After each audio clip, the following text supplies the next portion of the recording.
2024 లేదా 25లో డిగ్రీ లేదా బీటెక్ చదివారా? సాఫ్ట్‌వేర్ జాబ్ కోసం ఎదురు చూస్తున్నారా? అయితే కోడ్‌జ్ఞాన్ 100 డేస్ కోర్సులో చేరండి. జాబ్ సాధించండి. Mini projects versus end to end projects hmm. అంటే ఏదైనా సరే జాబ్ క్రాక్ చేయడానికి సాఫ్ట్‌వేర్ జాబు వీటిలో ఏది ఎక్కువ ఇంపాక్ట్ క్రియేట్ చేసేటువంటి అవకాశం ఉంటుందంటారు? ప్రతి స్టూడెంట్‌కి ప్రాజెక్ట్ అన్నది ఇంపార్టెంట్ అండి. సో, దాంట్లో ప్రాజెక్ట్స్ ఎందుకు చేయాలి అంటే గనక, మనం ఏదైతే కాన్సెప్ట్ థియరిటికల్‌గా కాలేజ్ లెవెల్‌లో నేర్చుకున్నామో, దాన్ని ప్రాక్టికల్‌గా ఇంప్లిమెంట్ చేయడానికి మినీ ప్రాజెక్ట్స్ యూజ్ చేస్తాం అన్నమాట. అంటే మీరు ఒక కాన్సెప్ట్స్ 2-3 కాన్సెప్ట్స్ నేర్చుకుంటే ఒక టెక్నాలజీలో దాన్ని నిజంగా ప్రాక్టికల్ లో ఎలా చేయొచ్చు అని చూడటానికి ఒక చిన్న చిన్న మినీ ప్రాజెక్ట్స్ చేస్తారు. For example, to do list, alarm set చేయటం, ఈమెయిల్స్ ఆటోమేటిక్ గా సెండ్ చేయటం, ఇట్లాంటి అన్ని కూడా మినీ ప్రాజెక్ట్స్ కిందకి వస్తాయి అన్నమాట. అదే ఒక 10 మినీ ప్రాజెక్ట్స్ చేశారనుకోండి, ఈ 10 మినీ ప్రాజెక్ట్స్ చేయడానికి మీరు నేర్చుకున్న స్కిల్ మొత్తాన్ని ఉపయోగించి ఒక ఎండ్ టు ఎండ్ అప్లికేషన్ చేయాలి.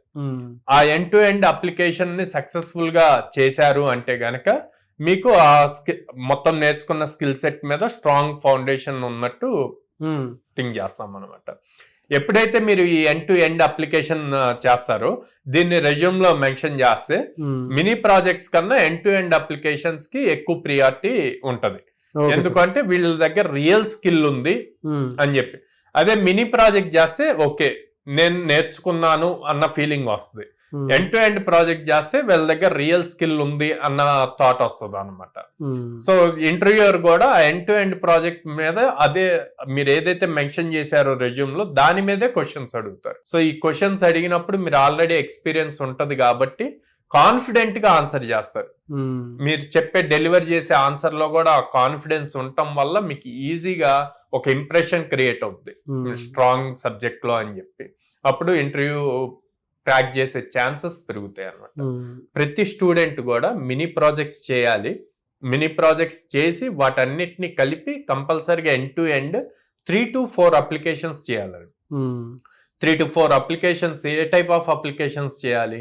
లైక్ బుకింగ్ సిస్టమ్స్, ర్యాపిడో కానీ, అబీబస్ కానీ, ఎట్లాంటి, లేదా ఈ కామర్స్ అప్లికేషన్స్, లేదా ఎంటర్ప్రైజ్ అప్లికేషన్స్, ఒక సూపర్ మార్కెట్ కి ఒక అప్లికేషన్ కానీ ఇట్లాంటి బిల్డ్ చేశారు అంటే కనుక వాళ్ళకి రియల్ నాలెడ్జ్ వస్తుంది.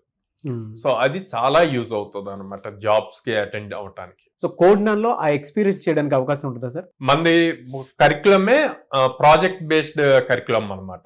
ఎవ్రీ 1 week కి ఒక ప్రాజెక్ట్ చేస్తారు. అంటే ఆ 1 week లో వాళ్ళు నేర్చుకున్న కాన్సెప్ట్స్ బేస్ చేసుకొని ఒక ప్రాజెక్ట్ చేస్తారు.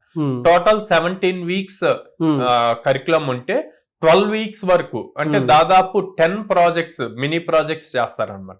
ఈ 12 weeks వీళ్ళు నేర్చుకున్న కాన్సెప్ట్స్ అన్ని యూజ్ చేసి 13th week to 17th week 4 major applications build చేస్తారు. సో ఇటు మినీ ప్రాజెక్ట్స్ చేసిన ఎక్స్పీరియన్స్ ఉంటది, ఇక్కడ 4 మేజర్ అప్లికేషన్స్ బిల్డ్ చేసి దాని ఎక్స్పీరియన్స్ తెచ్చుకుంటారు. మనం ఎలాగో ప్రతి స్టూడెంట్ కి ఎవ్రీ వీక్ 3 గ్యారెంటెడ్ డ్రైవ్స్ ఇస్తాము. సో స్కిల్ ఇస్తున్నాము, ఆపర్చునిటీ ఇస్తున్నాము. సో స్టూడెంట్ ఫోకస్డ్ గా ఉంటే గనక ఈజీగా క్రాక్ చేయగలుగుతాడు. అందుకే కొంతమంది 1 month లోనే ప్లేస్ అవుతారు, కొంతమంది 3 months, కొంతమంది 6 months. ఎలా ఉన్నారా సార్ అంటే వాళ్ళ ఫీడ్బ్యాక్ కూడా చూద్దాం. యా షూర్ అండి. So good afternoon everyone. My name is Sri Vaishnavi. I got selected for TCS and my income salary package is 4 LPA.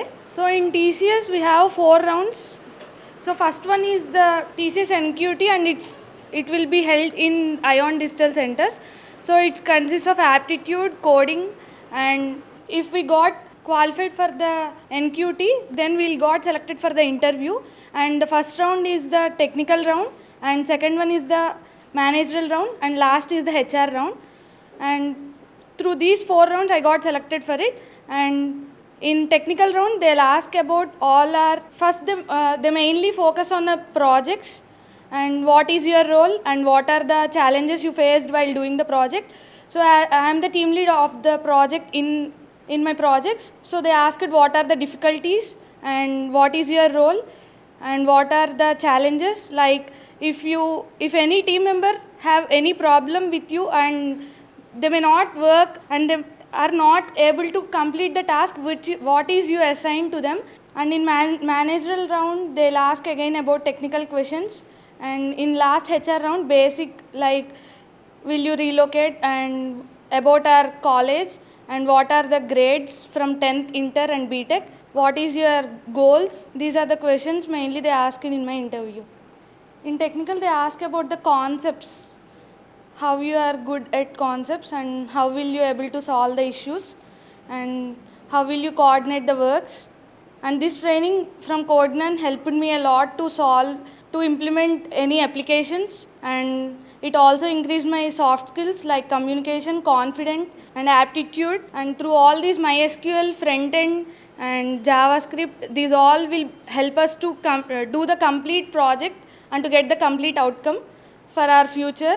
So mainly we have to not only listen to the class concepts, we have to practice everything daily to make sure have good knowledge and good practice on that.